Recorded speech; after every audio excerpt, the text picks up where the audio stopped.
welcome to the Shine Our Light series. I'm your host, Tucker Koss, and the purpose of this show is to really inspire you, the listener, to improve every day by shining a light on individuals who are leading the change at their respective companies.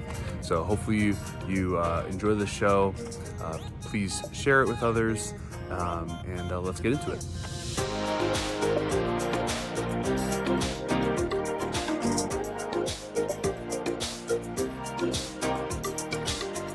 All right, welcome everyone. Welcome to the first installment of the Shine Our Light series.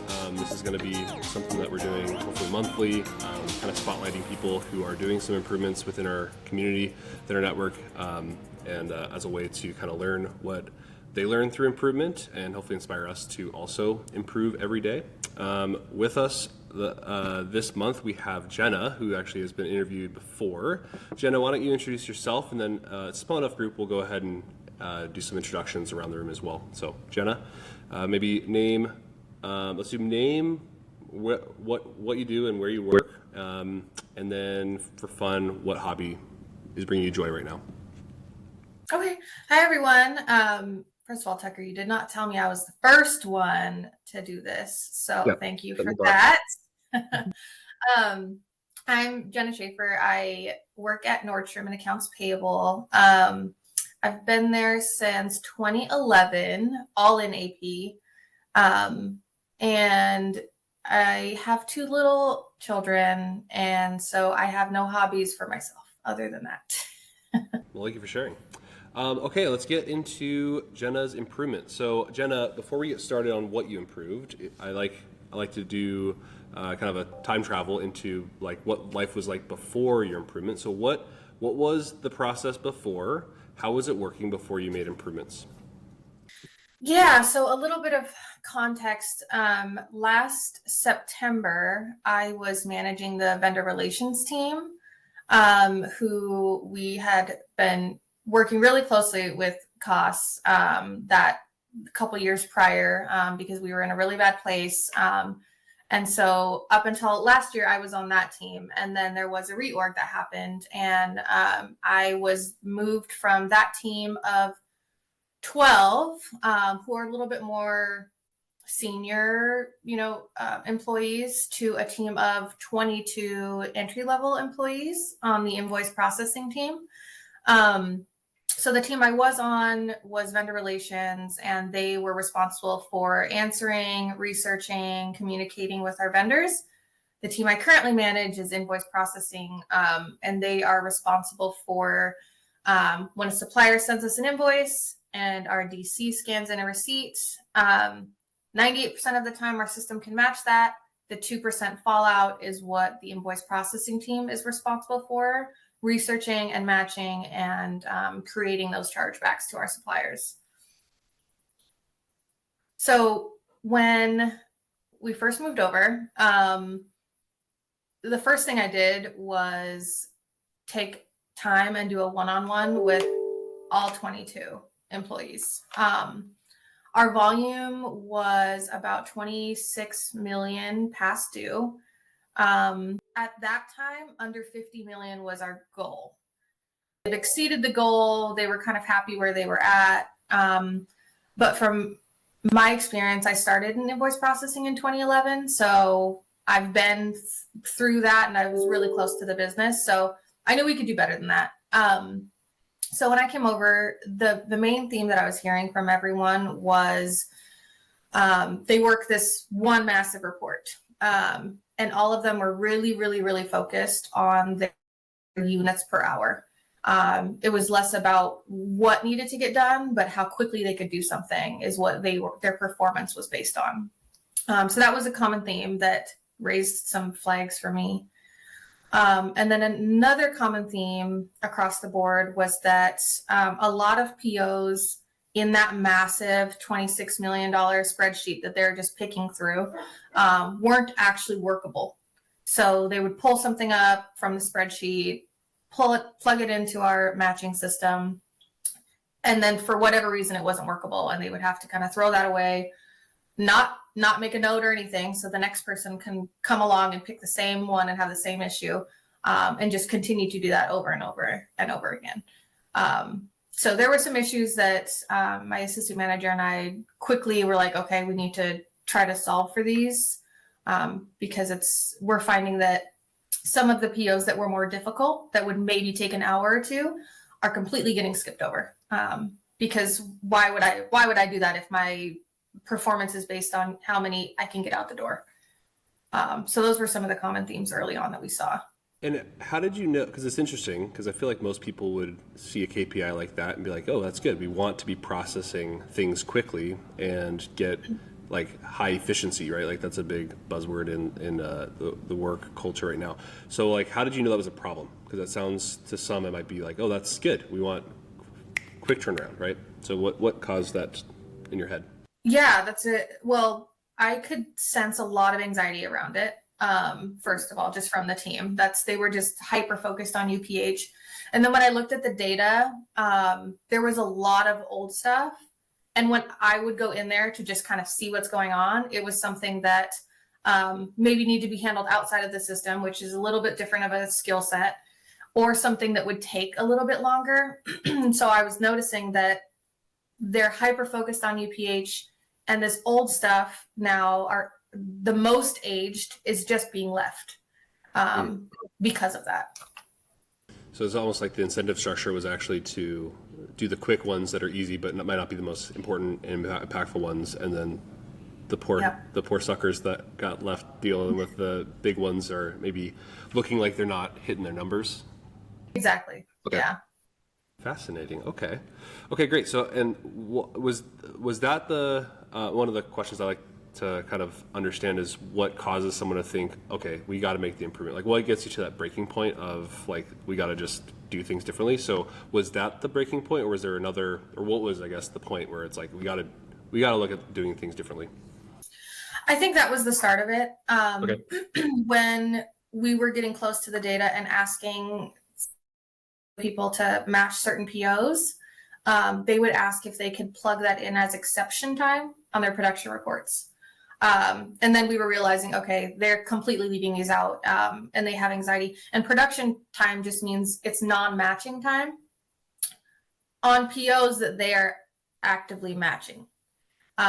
So I think that was kind of like, we need to make some quick changes. Well, before we get into the improvement part, are there any questions from the audience around the context, the background, the old world, before we move on?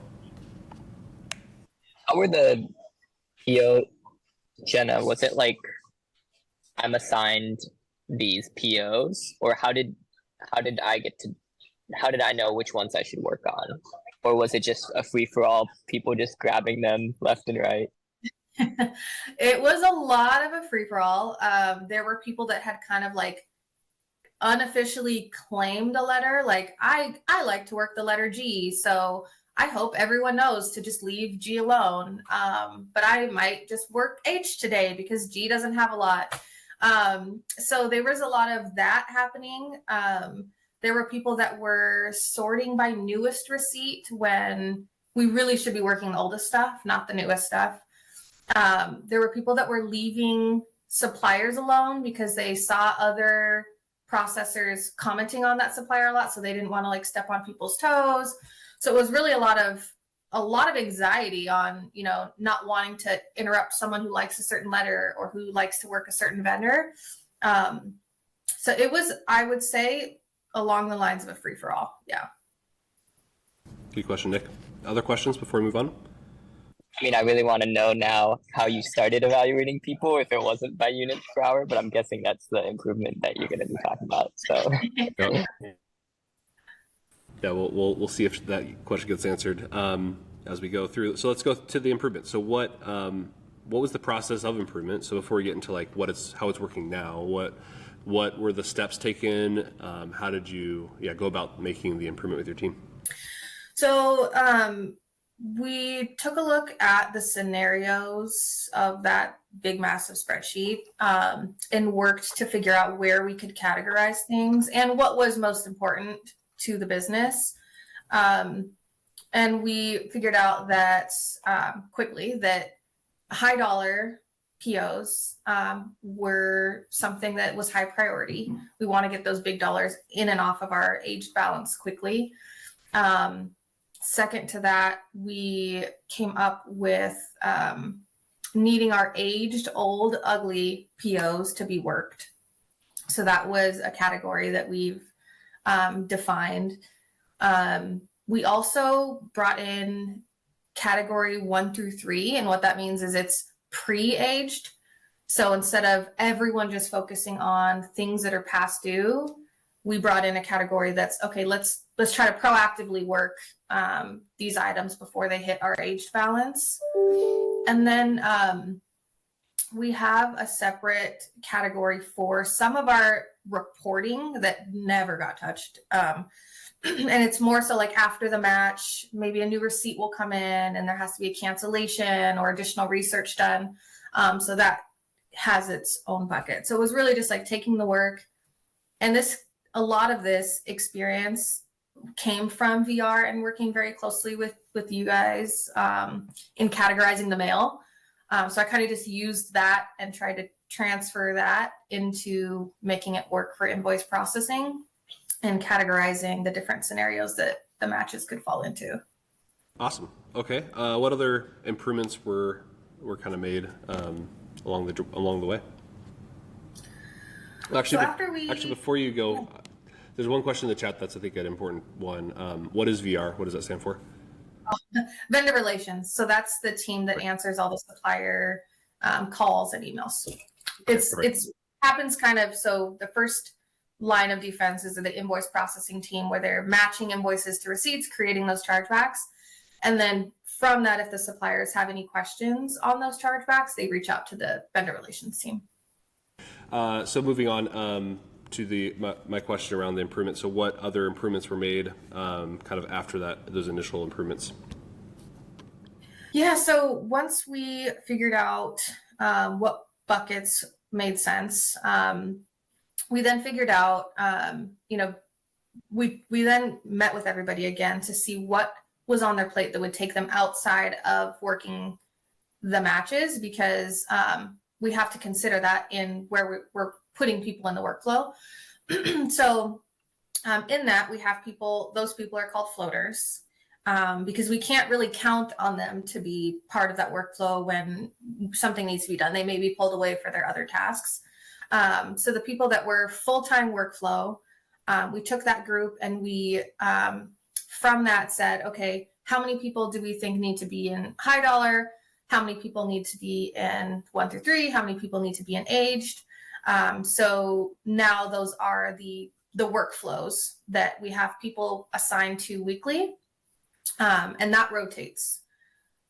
So because of that, we had to do a skill strip, which I also learned from you guys, because there was because there was so much cherry picking, people weren't challenged to learn all of the different skills that needed to be done on the team. And so that was also something that we were working through as we were rolling out these new workflows and making sure we didn't put anyone in a workflow where they were, they needed to build that skill set up. So that was a challenge in trying to roll that out and trying to catch everyone up to speed on all of the processes. Really cool. You mentioned the skill stripe. So that, for those that don't know, that's kind of our version of like a skills matrix. It's basically a way to kind of visualize the different skills within an area. So that's cool that resonated, because it's definitely been helpful for us. Okay, what about how is the process performing now? What's the impact in terms of like maybe some tangible measurements? Yeah, so then we needed to do something about UPH. Now that we have the work divided, so now we have different performance-based metrics based on the workflow that person was in for the week. If they're in the high dollar workflow, the metric is we need you to hit $2 million for the week, and or a certain invoice count. And we did that by looking at averages, a couple weeks worth of averages in that flow before we came up with these metrics. If you're in the 1 through 3, You're probably going to get a lot more volume out because they're the newer things. They're things that are probably a lot easier to match.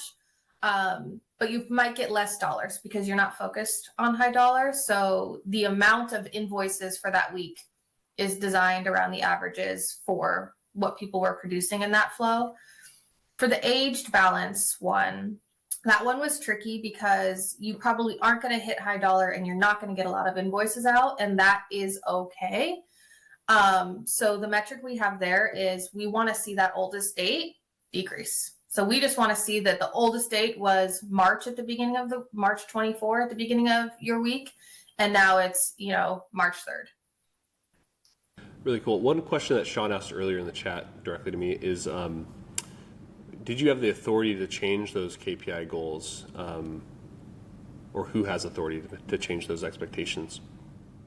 Yeah, we did. It's still, I would say we did on our team. There's still the level of like what is recorded on the scorecard and measured on that, which is still UPH, which I think UPH shouldn't go into the garbage, right? But we did have to explain why UPH decreased. But our aged past due balance went from 26 million to 5 million. So it was a really easy metric to say, hey, because we've put these things in place, cool, our UPH has gone down maybe 2 invoices an hour, but we've reduced our aged balance $20 million. Yeah, we're measuring the wrong thing if it's just that. It doesn't tell the whole story, right? Yeah. And so that's Exactly. awesome. Yeah. Okay, really good. Yeah. So 26 mil to, you said to 5? About? Yeah. Nice. That's awesome. Mm-hmm. That's huge. Yeah. Okay. Are there any other aspects of the improvements before we answer a few more questions and get to lessons learned? Are there any other improvements you made to the process?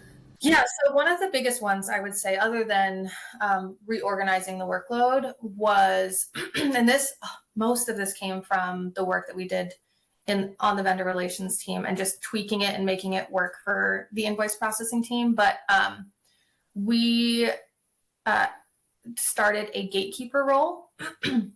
So in the vendor relations team, the gatekeeper role was someone who is working the mail immediately as they're getting the emails. They're filtering out easy stuff, they're redirecting things, and they're pushing things to the flows. So we said, okay, one of the common themes that we heard early on was people are, plucking POs that they find out are not workable, and then they're having to just continue to do that, and they're wasting time.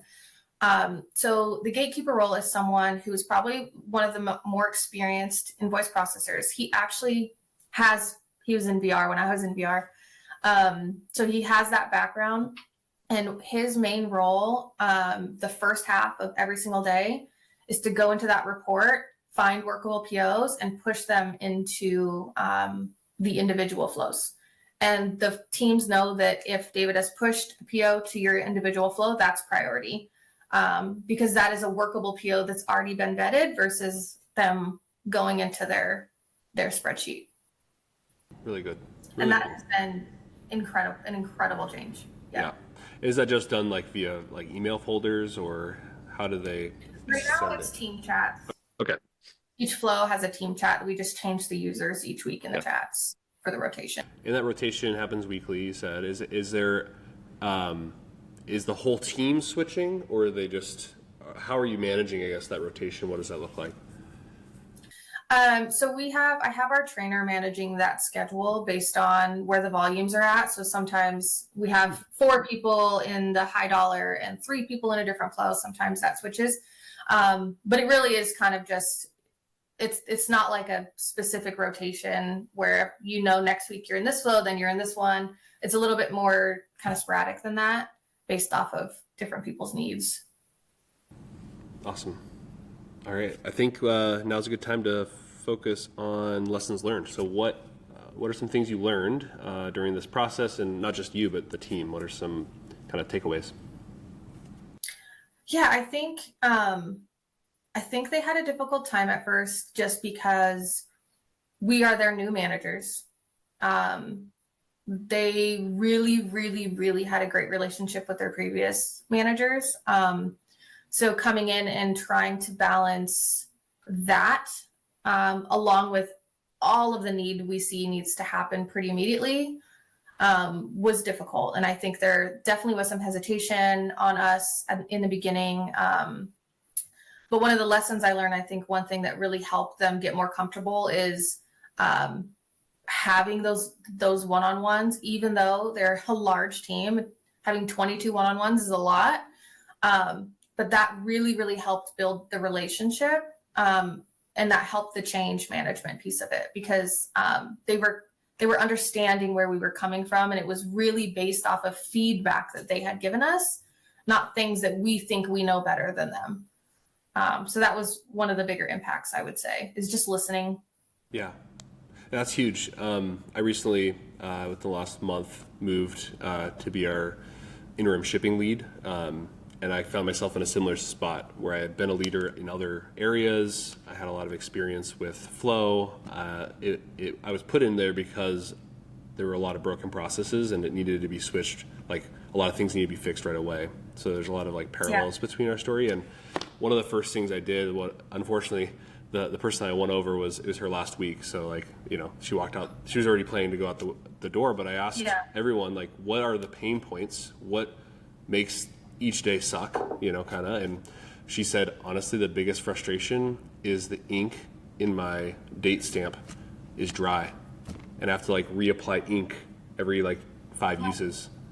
And I was like, I think we can solve that. I think they sell ink pads. And I bought those. And she, on the exit interview, was like, oh my gosh, working for Tucker was awesome, even though it was only 5 days. And it was not because I did anything, novel or special, but it was just, I listened, built trust, solved a problem that was really frustrating. Like, she showed me, it was like, you couldn't read the date. It was really painful. And now we have that as a stock code, and now we won't have that problem again, hopefully. So it's pretty powerful, magical. I started combining those words, but when you just listen and you can just like, let's start with the burden, it's pretty easy to build that trust once you start showing like you're real and you can actually solve that. So really, really cool. Yeah, I think one common theme I would say in my one-on-ones is, I think, you just need to understand my intentions, because if you guys could see into my intentions, you would realize that it's really just to try to help make your lives easier on this team. Yeah. It's a good segue into Nick's question here. How did the improvements feel for the AP team, and was there less anxiety and stress? How if they were on this call, what would they say? Yeah. The feedback I have heard throughout the changes, even though some had a harder time than others with it, is that they feel more empowered. They feel empowered they know their work, they know everything on their workflow, they can manage, they can work. We've had a lot of opportunity through it for stretch assignments, and they feel empowered to take that on, to cross train. So we've had honestly, I would say maybe all positive feedback. And if there isn't, we make a change. Really cool. Jamie, I see you raised your hand. I was actually just going to volunteer you to say something. So this is perfect. Great. Yesterday, actually, a member of Jenna's team who is on loan to another team that I'm working with, they're in the middle of sort of the transformation and setting up for this, and not the good part of the middle. So it's messy, and we're still working the old way, and we're trying to set up the new way. And the member of her team that was there said, this is not good, but moving from this to the other way of working, it will be so much better. Trust the process. So she was a part of I think she was on the not VR, IP team, right? Invoice processing. So just a testament that she has, I don't even know how many people on loan to other teams. I don't know I was a little bit late, but if you talked about also like the number of team members you started with and number of contractors, I know that doesn't go directly to the sentiment of the team, but I think almost everyone on her team is growing in another way besides just their vertical assignment. And I am wondering too, Jenna, so I see somebody asked in the chat about like, do you have data? Did any of this come out in your recent VOE survey? That's VOE is voice of employee. Yeah. Oh, Acronyms galore. I don't know. I think the team, well, some of it did. So some of it is, and I didn't mention it, but another common theme we were hearing is growth opportunities. And like Jamie said, because of the changes in the space we have made for, improving our age balance and all of that, we have 3 people currently on loan for inventory accounting. And they are really learning how to build like Tableau reports and run queries, and that's where they want to go with their career. And like Jamie said, we have someone on loan with our accounts receivable department, and then we also have someone on loan right now with NMG. So through this, we've really been able to give them space to grow, and that's 5 seats on our team where they're not in these workflows, and we're still managing our volumes, and we're giving them the opportunity to spread their wings and start their career growth. That's awesome.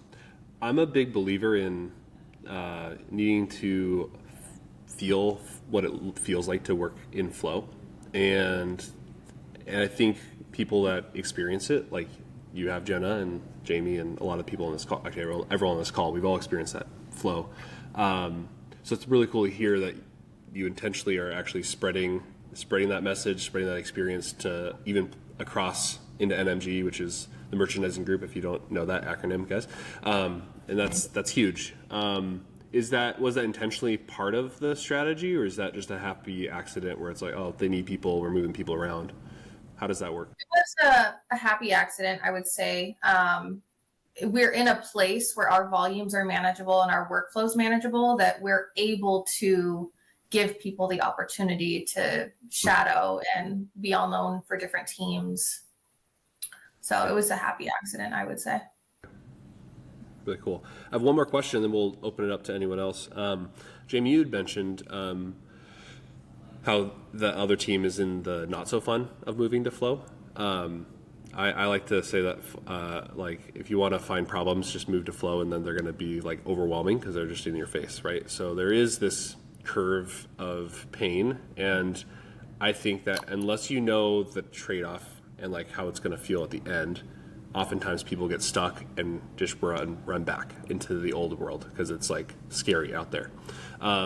So what, and this is to Jamie or Jenna actually, I'll allow you to give your thoughts as well, Jamie. How do you coach people through that, or how do you get people to like that haven't experienced that, have enough patience and just I don't know, trust, I guess maybe, to be able to go through that transformation to the other side? And I'll let you go first, since you were the leader of a team that went through this. Yeah, I think for my own personal journey through it, the first time in vendor relations, it was definitely a struggle for me. It was my first experience going through it, and then also trying to like lead a team through it was really difficult. I was kind of in the mindset at the time of, this has always been able to be managed fine the way we've done it. Why do we have to like take that step back and just change everything? Once I got myself there, in truly believing that, then it was easier to get the team on board. But again, I think one thing that just really, really helped is a lot of team brainstorming, a lot of one-on-one sessions, a lot of like having the team feel like they've had a piece in this change and their voices are heard, was probably the biggest reason why the transitions have been productive and positive. Yeah, that's awesome. Jamie, do you have any other from your experience? Well, being that I'm working with a team that is in the middle of it, I can say the struggle is real. So like just trying to find new and different ways to share and show. Like last week we had Jenna come and talk about her story of transformation. So just having different ways for them to sort of see the hope and the vision of flow, but also finding small ways they can just put it on and do it and try it, because it is something, like you said, Tucker, you have to kind of experience. Like, we can tell you about it and show you it, but until you actually experience it yourself, it's a little bit harder. So I think there's just, don't lose hope, keep trying. And I definitely think having a clear challenge, having like measurement. I know for Jenna, like Randy, our controller, was super clear, like, I want a 0-day response time. And at the time, I think it was like 44 days. And she was like, there's no chance, right? But it's like he was relentless in that, which we all thought was crazy, but now they're there. So having that really clear challenge, and then they had daily measurement. Like, you could see the metrics and the measurement every day, which gave them sort of like a light at the end of the tunnel, I think, to see like at least the direction they were going. Yeah. I think that's an important piece too, is measuring improvement, so we know we're improving, because things can feel better. Otherwise, you just feel lost. Like, is it better? Because it doesn't feel better. Yeah. Well, especially, yes, going through that curve. But I was even thinking, like, sometimes some things feel better, but it might not be actually better, and it might be trending worse or whatever. And like you said, math doesn't lie. No, the numbers don't lie. Yeah. Okay, I'll open up to any other questions. Feel free to unmute and ask your question, unless you're Sean, who has audio problems, so you can just chat it in. But yeah. But he's clapping. I like it. Yeah, We can tell I know. by your body language, Sean. Sean's enjoying it. Yeah, for sure. What questions do you have? Did you already say this, but what was the time period in which you improved that age balance, the age balance from 26 million to 5? About 12 months, September to September Okay. ish. One thing, I'm glad you asked that question, because I wanted to make a comment, but I didn't think this time was for me.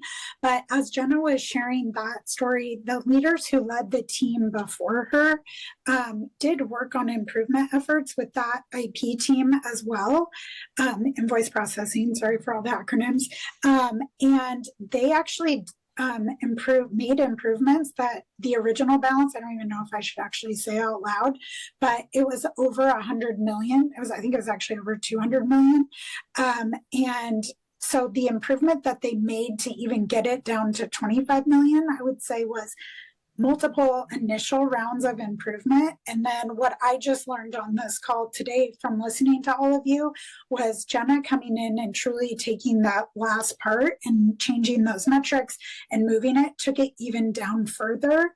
So I think that that's an important learn for all of us on the layers of improvement, and sort of like it always doesn't happen all at once overnight. But being able to get that initial improvement was huge. And then now you have I guess maybe if we had 0 past due, that would be an ideal state. But I have heard the industry standard is 50, so I feel like we're doing great. Yeah. What is your next challenge? Are there other areas that are painful? That's a great question. The challenge we are currently working through is we have it's a young team. We have a lot of people that want to go to different roles, move down the pyramid, maybe even up level on our team. And we present a lot of stretch assignments and we hear crickets. And so I think one thing is we're working through is building the team's confidence. And so I think we've done it for 3 weeks now. We have a weekly hour where the trainer, it's called show and tell. The trainer will gather difficult examples throughout the week that the team is saying, hey, I tried to do this. Can you just save this for show and tell? Then the trainer just does a live processing session for an hour. And the team can ask questions. The team can see how she handles these situations. They can send her anonymous POs where the rest of the team doesn't know that I had a problem with this PO. It could just be an example that she had. And so we're hyper focusing on the skill strip, and we're focusing on the show and tell, and really getting, one good way of matching going. So I remember what I was going to say earlier.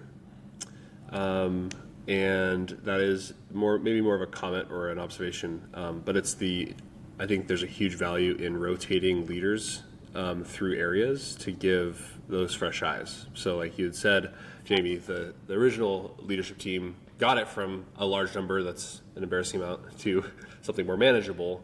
And then Jenna's fresh eyes came in, and it's like, oh, there's still a ton of problems to solve and improvements to make. And then you made a bunch of improvements, and I bet if in a few months we rotated again, that new leader would be like, oh my gosh, there's so many problems here. Something I've been learning lately with my assignment in the shipping department is like, we've been aware of problems in that area, but I have this energy of knowing I'm only in there for like 3 months max. I'm going to come in and make a bunch of improvements, and I can see things with fresh eyes. There's something super valuable in that. So that's cool to hear. It's like analysis paralysis, right? Like when you're on the same team for so long, you kind of get paralyzed to the issues, but. Yeah.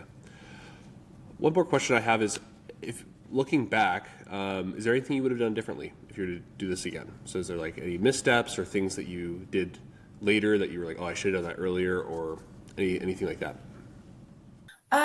Yeah, I mean, I think there was some feedback with the team on feeling ready to do the big rollout. I think some of them felt like we did it quicker than they were comfortable with. Not that I think we did, but I think we could have maybe made them feel more comfortable. I had a couple more meetings, even though it felt like maybe too many, but I think we could have eased in a little bit more. But yeah, I mean, I think we're just all doing the best we can, you know? Yeah. Okay, any other final questions before we sign off? Yeah. I just thought it was really interesting. Oh, sorry. No, go ahead, please. You want to go, Tyson?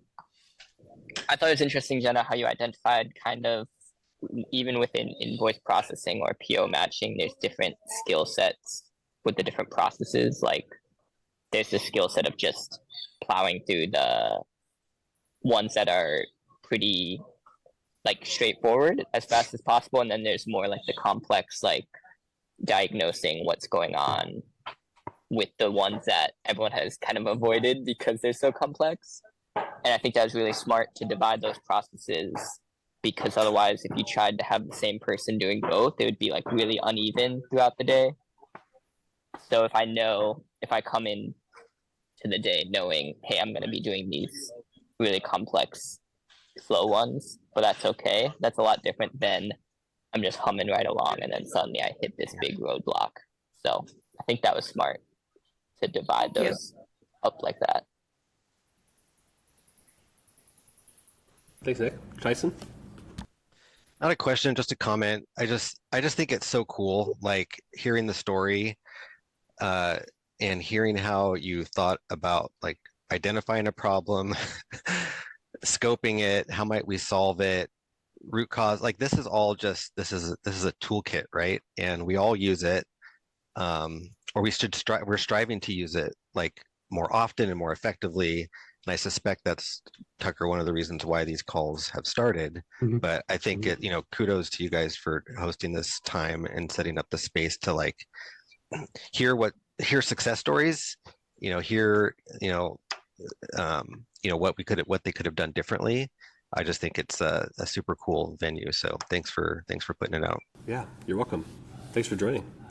And on that note, thank you so much, Jenna, for inspiring us. I feel definitely energized myself. Obviously, Tyson and the rest of us do as well.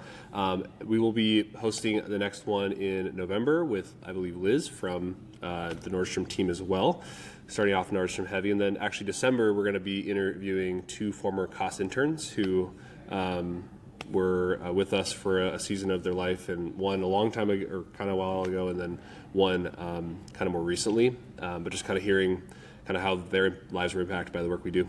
So, all right, well, I will see you all around, and thanks for coming. Thanks, Jenna.